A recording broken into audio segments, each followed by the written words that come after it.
Rain fell slowly from the gray sky. The streets were nearly empty, just cold wind and trash floating through the air. Jack walked home late again, tired from another long shift at the docks. His boots were soaked, his jacket was torn, but he didn't care. He just wanted food and sleep, nothing else. But then he heard something. A small noise, almost like a whimper. He stopped and looked around. It came again, from the alley between two broken buildings. A narrow space filled with shadows, cracked walls and a flickering light above. Jack stepped closer. At first, he saw nothing, just old boxes and a rusted dumpster. Then she moved, a tiny figure crouched behind a crate. Her body shaking, she was wrapped in what looked like old cloth, like rags from a junkyard. Her skin glowed faintly in the dark, a soft purple-blue hue. Long silver-white hair fell over her shoulders, wet from the rain, and her eyes, big, bright, glowing like stars, stared right at Jack. He froze. She wasn't human. She wasn't from this world. "Are you lost?" Jack asked quietly, his voice gentle. She didn't answer, just stared at him like she was scared or waiting. Then she whispered, "Are you the one the stars sent?" Jack blinked. "What?" he said, confused. She stood slowly, her legs thin and weak. He could see marks on her wrists, red and bruised, like chains had been there once. Her voice came again, soft and shaky. "I followed the stars. They said I would find you." Jack looked around, unsure if this was a trick. Maybe she was part of some scam. Maybe someone was watching, but when he looked at her face, he saw something real, pain, fear, and hope. "I don't know what you're talking about," Jack said, "but you look cold. Come on. Let's get you somewhere safe." She didn't move. "Why would you help me?" she asked, eyes wide. Jack sighed. "Because I'm not a monster," he replied. "And you look like you've been through hell." She nodded slowly and took one shaky step toward him. Jack took off his coat and wrapped it around her small shoulders. She flinched but didn't pull away. He guided her out of the alley and into the street. Cars zoomed by, no one noticed them. No one cared. Just another broken person in a broken city. When they reached Jack's tiny apartment, she hesitated at the door. He pushed it open and said, "Come in. I'll get you something warm." She stepped inside slowly, like she was entering another world. The room was small, just a couch, a bed, and a rusty heater. But to her it was heaven. Jack gave her a towel, dry clothes, and a bowl of soup. She held the spoon like she didn't know what to do. "Have you eaten before?" he asked. "Not like this," she replied, tasting the soup like it was the first real food she ever had. After she finished, she sat by the window. Looking at the stars, Jack sat on the couch, watching her. "What's your name?" he asked. "I don't have one," she said softly. "But you can give me one." He thought for a moment. "You look like Tala," he said. "It means hope in an old Earth language." She smiled for the first time. "Tala," she repeated like she was testing the sound. "Yes, I like that." There was silence for a while, just the hum of the heater and the soft tapping of rain. Then she turned to Jack, her eyes glowing even brighter. "I chose you," she said suddenly. Jack blinked. "What?" "I chose you to start a family with," she said calmly, like it was the most normal thing in the world. Jack stood up fast, his heart racing. "Hold on, what are you talking about?" Tala tilted her head, confused. "Isn't that why you helped me?" "You were kind." "You must be the one," Jack shook his head. "No, I helped you because you needed it. Not because—" But she stood up and walked closer. "You are not like the others," she whispered. "They all tried to use me, but you gave me soup." Jack had no words. This tiny alien girl, glowing and strange, had just turned his world upside down. He didn't understand her or what she really meant. But one thing was clear. His life had just changed forever. And outside the window above the clouds, something was watching. Something that wanted Tala back. And it wouldn't stop until it did. Jack didn't sleep that night. He sat on the edge of the couch, watching the small alien girl sleep near the heater. Tala, she called herself now. That name, Hope, sounded peaceful. But everything about her brought questions Jack couldn't answer. She looked calm in her sleep, but her body twitched sometimes, like she was remembering something painful. Her arms hugged the blanket tight, and her face looked too young for the kind of fear he had seen in her eyes. Jack leaned back and whispered to himself, "What are you, really?" Morning came and the rain stopped. Soft sunlight entered through the dirty window. Tala opened her eyes slowly, then sat up like a soldier on alert. But when she saw Jack still there, She relaxed. "Good morning," she said, voice soft like a breeze. "Morning," Jack replied, trying to sound normal. "How do you feel?" She paused, then said, "Warm." "I've never felt warm before." Jack offered her bread and hot tea. She ate slowly, carefully. As if every bite was a treasure, he decided to talk. Ask things he couldn't ask last night. "Where are you from?" he asked. Tala looked down at her hands, then whispered, "I don't know the name, only the number." "Sector 19B, Research Dome 4. Jack felt cold inside. "Research Dome? That didn't sound like a home. What happened to you there?" he asked gently. She didn't speak for a long time, then finally she said, "I was grown, not born." Jack blinked. "What do you mean, grown?" She looked at him with her glowing eyes. "I was made in a glass tube like the others, but I escaped before they could." "Use me? Use you how?" Jack asked, feeling anger rise in his chest. Tala hugged her knees, her voice small. "To make more of me, to test things, to carry life that was not mine." Jack stood up. Pacing the room, he couldn't believe what he was hearing. "They made you for breeding?" he asked, his voice shaking. She nodded. "But I wasn't ready. I didn't want that, so I ran. I followed the stars. And they led me here." Jack sat back down, rubbing his hands through his messy hair. He had seen some horrible things during the last planetary war. But nothing like this. She wasn't a soldier or a spy. She was a girl who had been treated like a machine. "I don't know why you think I'm special," Jack said, trying to breathe normally. "But I'm just a guy, Tala. A broken-down dock worker with no family, no future." She tilted her head again, just like last night. "That's why you're perfect," she said. "You don't want to use me, you just see me." Jack looked into her eyes, and for the first time, he felt the weight of what she carried. Not just fear, not just pain, but hope, the kind that begged someone to say, "You can stay," he sighed. "You can stay here for now. But we need to figure things out." She smiled gently. Like that answer was all she needed. Then she asked, "May I choose something for myself?" "Of course," Jack replied. She stood and walked over to the cracked mirror near the door. She stared at her reflection, long and silent, then said, "I want to be more than a subject, more than a number, more than a tool." Jack nodded slowly. "You already are," he said. Tala turned to him, her face glowing softly. "Then I choose the name you gave me, Tala. I want to live with that name." Jack gave a small smile.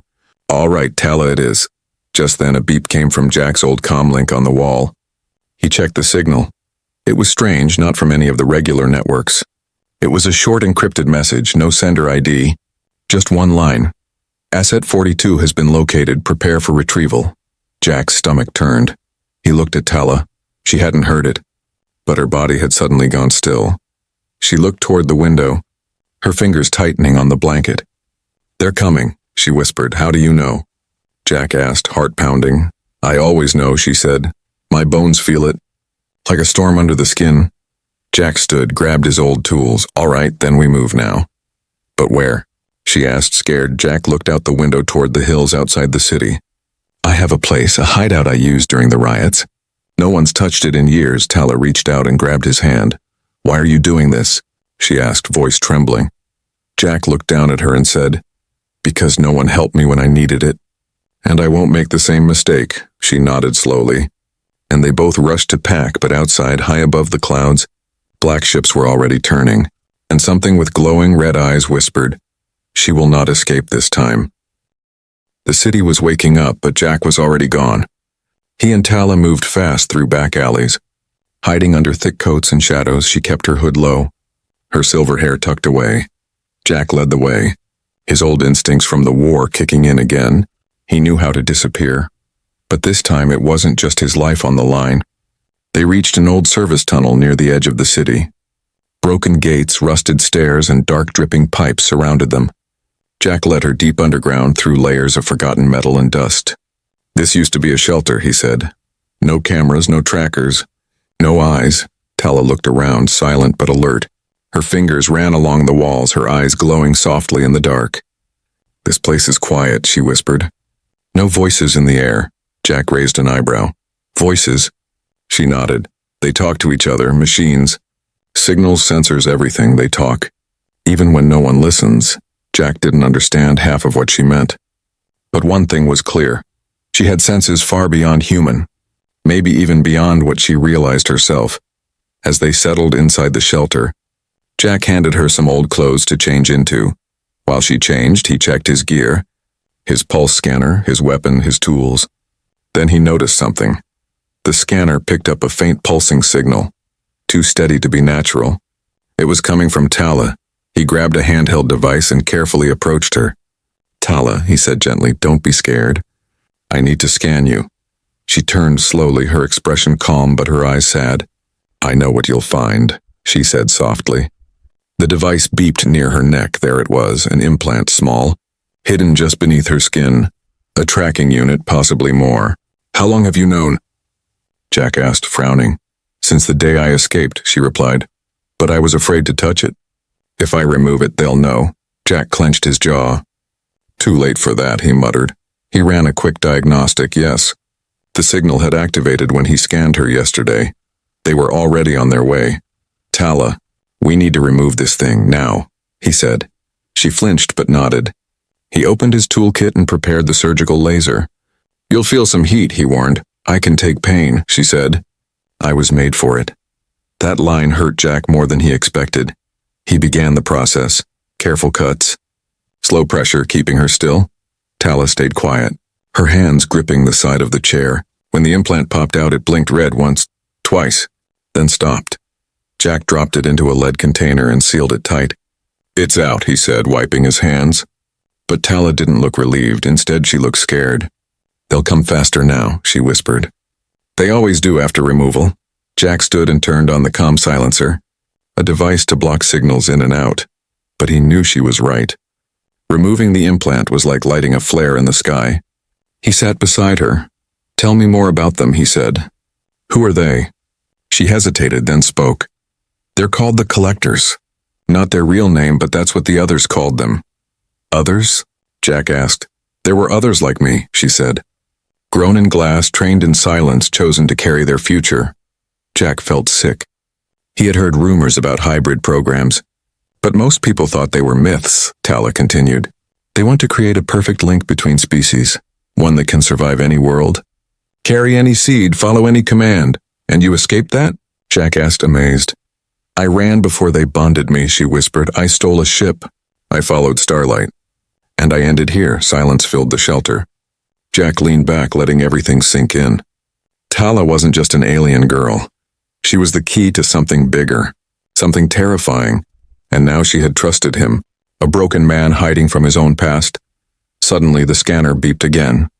Jack rushed to the screen. Unknown energy reading outside, multiple signals closing fast. "Drones, Tala, we've got to move," he said, grabbing the bag and pulling her to her feet. She was already alert, her eyes glowing brighter. "There's a vent," she said. "Behind that wall, it leads to the old tram line."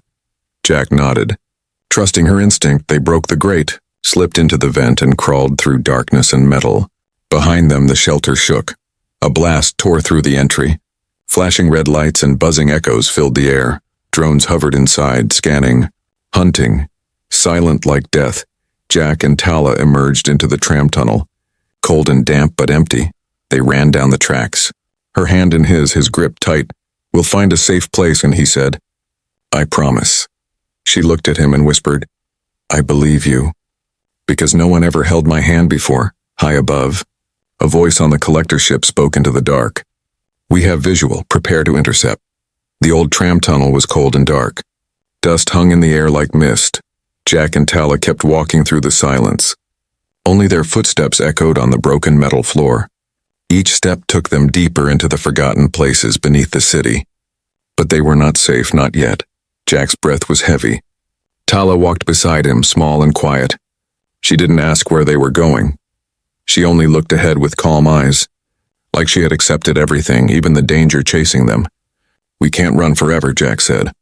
Stopping for a moment, Tala looked at him, waiting. "I know someone," he said slowly. "She might help us."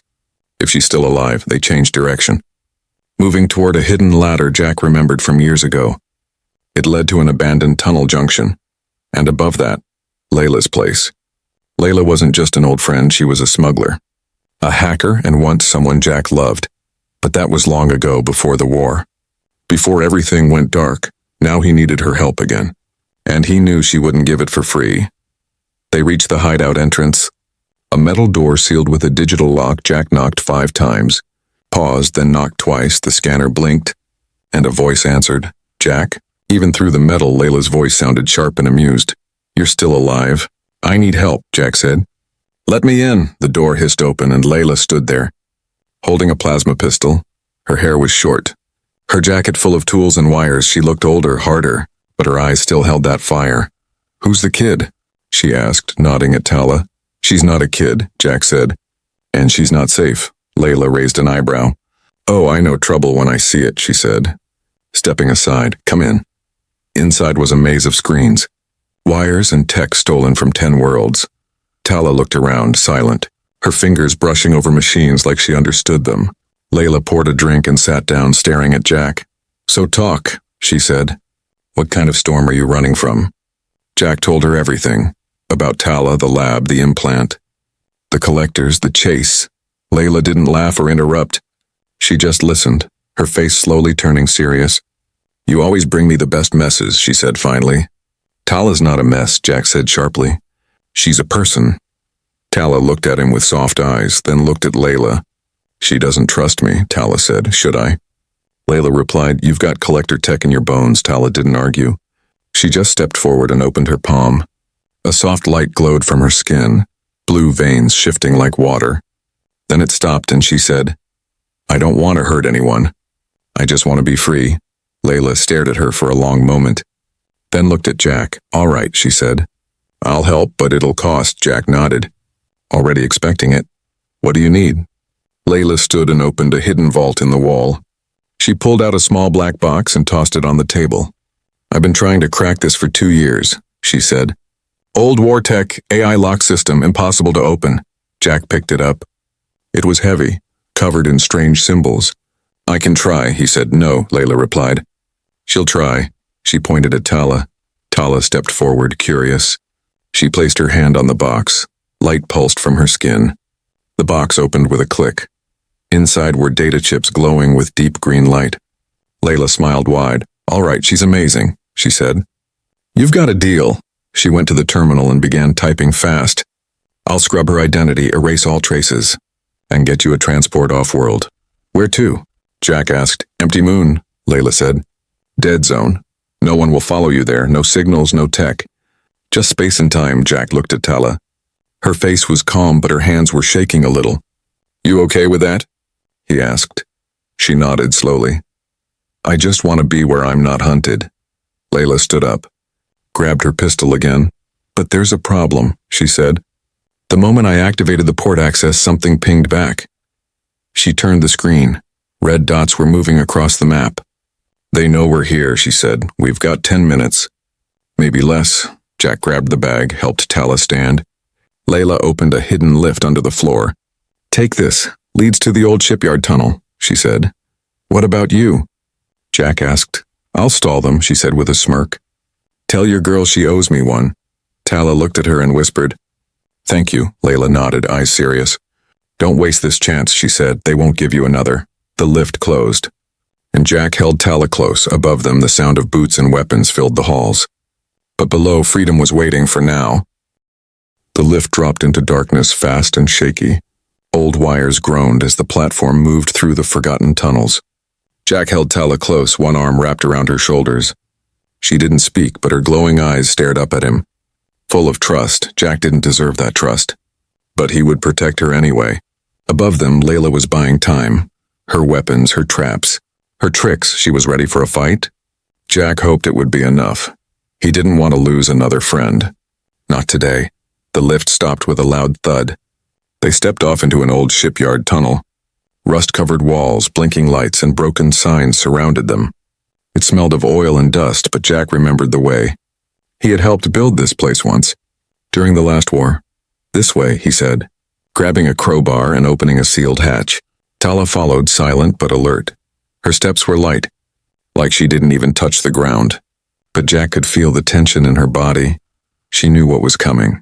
They reached a long corridor filled with crates and broken ship parts. At the far end was a service door that led to the outer pad. Behind that, Layla's old transport hidden under debris and shielding. If they could reach it, they had a chance, but then Jack heard it. Metal clinks.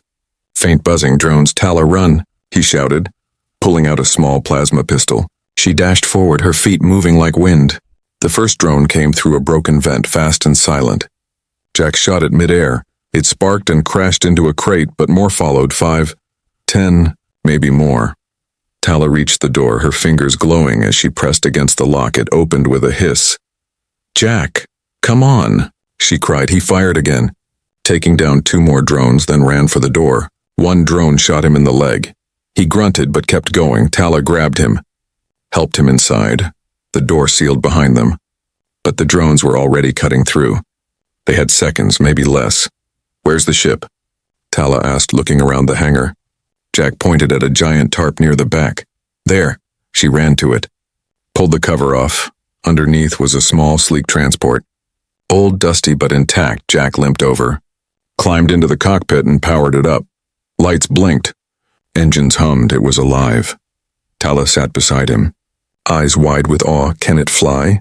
She asked. It has to, Jack replied. The drones broke through the door, lasers firing. Jack raised the shield barrier just in time. Bolts hit the energy wall and sizzled. Tala placed her hand on the control panel. Instantly, the ship responded. Engines roared, thrusters spun. The ship hovered. Jack looked at her, shocked. You're linked to it, he said. I can feel what it needs, she whispered. It wants to fly. The ship rose higher, turning toward the exit tunnel. But more drones appeared above, armed. Ready and deadly, Jack fired the forward guns, blasting a hole through the tunnel door. Hang on, he shouted. The ship burst forward, engines screaming. The tunnel was narrow, walls close. Jack dodged beams and falling debris. Tala kept her hand on the control panel, guiding the ship like she was part of it. Her glow was brighter now, her body pulsing with energy. Behind them, drones gave chase. 3 caught up, locking weapons. Tala turned to Jack and said, "Let me try something." He nodded, not questioning. She closed her eyes, placed both hands on the panel. A wave of blue light surged from her skin, through the ship, through the air. Suddenly, the chasing drones lost control, crashing into the walls and exploding. Jack stared at her, shocked. You fried their systems, he said. I called the ship's pulse, she whispered. They couldn't handle it. They cleared the tunnel and rose into the night sky. City lights below, stars above. Jack took a deep breath. They made it, for now. Tala leaned back in her seat, tired but smiling. You did it, Jack said. No, she replied softly. We did. He reached over and took her hand. It was warm, pulsing with life, but her body trembled slightly. Too much energy. Too fast. You need rest, Jack said. I need you, she whispered. You're the only thing that feels safe. Jack looked out at the stars. Then at the map, a moon on the edge of the system blinked. Layla's destination. An empty place, uncharted, forgotten. He set the course, Tala, he said, still holding her hand. I promise, no one will take you again. She smiled faintly, leaned her head on his shoulder and whispered, I believe you, Jack. I really do. But in deep space beyond the stars, a collector ship followed their trail, and this time it was not just drones coming. It was something far worse. The stars drifted slowly outside the window. The small ship floated through deep space. Silent and alone, Tala lay on the medical bench, her eyes closed, her body glowing faintly. Jack sat beside her, holding a cloth to her forehead. Her skin felt hot, almost electric. He had never seen anything like this. She wasn't sick, she wasn't hurt, she was changing. Tala, can you hear me? Jack whispered. Her eyes fluttered open, and for a second, they shone with a light so bright it almost blinded him. Then they faded back to soft blue. I'm here, she whispered. I feel strange. Jack helped her sit up slowly. Your pulse is faster than normal, he said, and your skin, it's glowing brighter. Tala touched her own chest, feeling the rhythm inside. It's happening, she said. The final stage. They wanted this. What final stage? Jack asked, his voice filled with worry. Tala looked at him, her expression gentle but sad. When they created me, I was incomplete, she said. I wasn't meant to be full until I found someone who made me feel real. Jack's heart beat faster. You mean me? She nodded. When you held my hand, when you protected me, something inside me woke up. Jack didn't know what to say. Was it love? Was it something deeper? Tala leaned against him, her voice soft like a whisper from the stars. I was made to carry life, to bond, to serve, but I never wanted that. She looked up at him, tears in her glowing eyes. I wanted to choose, and I chose you. Jack wrapped his arms around her. You're not a thing, Tala, he said. You're not a project or a tool, you're a person. And you have the right to choose, she nodded slowly. Then I choose to live, she whispered. And I choose to live with you. They sat in silence for a long time, floating through the quiet dark. Hearts beating in rhythm. Soon the ship's alert pinged. They were close to the moon Layla had told them about. A small world with no name, covered in snow and stone. No cities, no signals, no one to chase them. The ship landed near a mountain valley. A quiet place, cold but beautiful. Tala stepped out into the snow barefoot, smiling. It's quiet here, she said. I like it. Jack started building a shelter from the ship's old panels and parts. He worked for hours, cutting, lifting, welding. Tala helped, even though her energy was still unstable. She lifted metal with one hand, shaped walls with her light.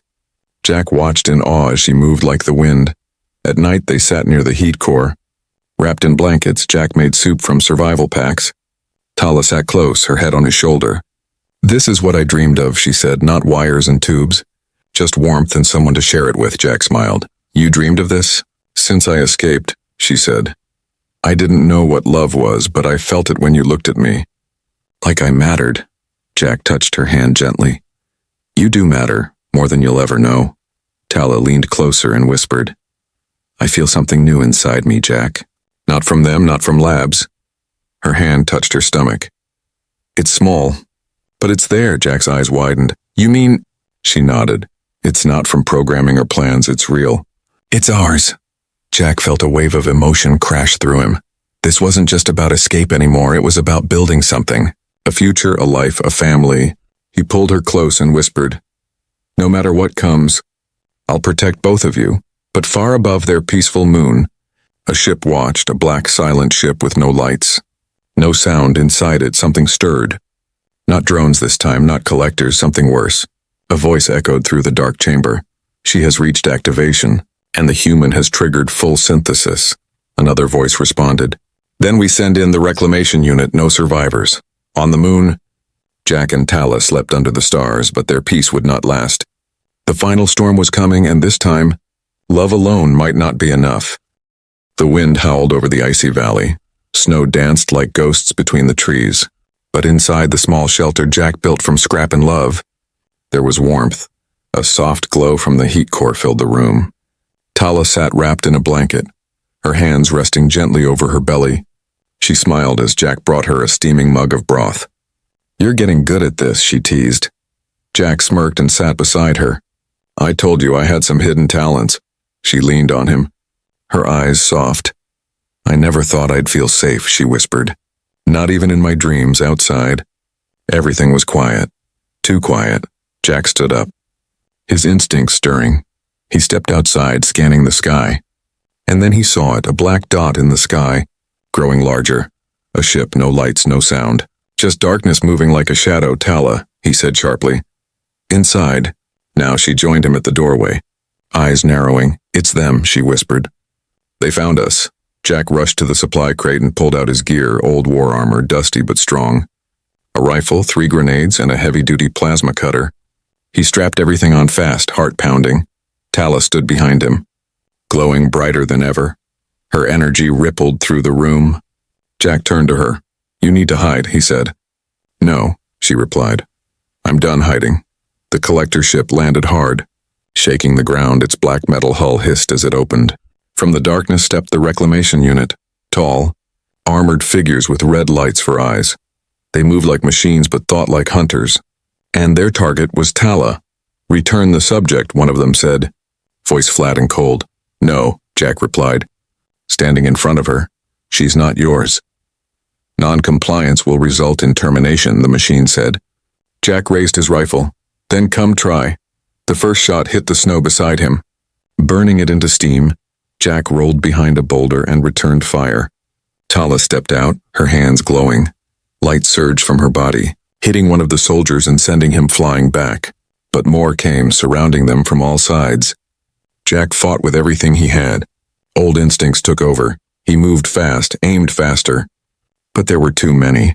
Tala screamed as a bolt hit Jack's shoulder. He dropped, groaning. The machines moved in. One reached for Tala. She raised both hands and screamed. A wave of pure light exploded from her, so bright the entire valley lit up like a second sun. The machines froze, sparks flying from their armor. Two of them collapsed, their systems fried. Tala fell to her knees, panting. Jack crawled to her side, bleeding but alive. "You're okay," he said, gripping her hand. But more machines stepped from the ship, and this time, they brought something bigger. A hunter unit, twice the size of the others.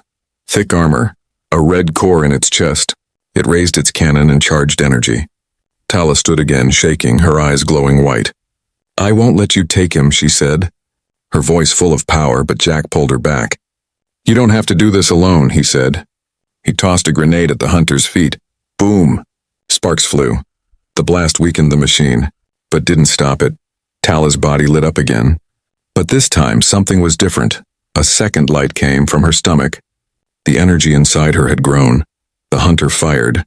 Jack grabbed Tala and dove behind the wreckage. "Jack," she whispered, "I can feel the new life.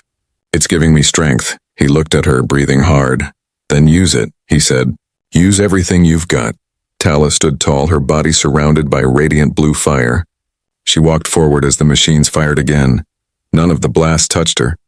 The light around her bent them away.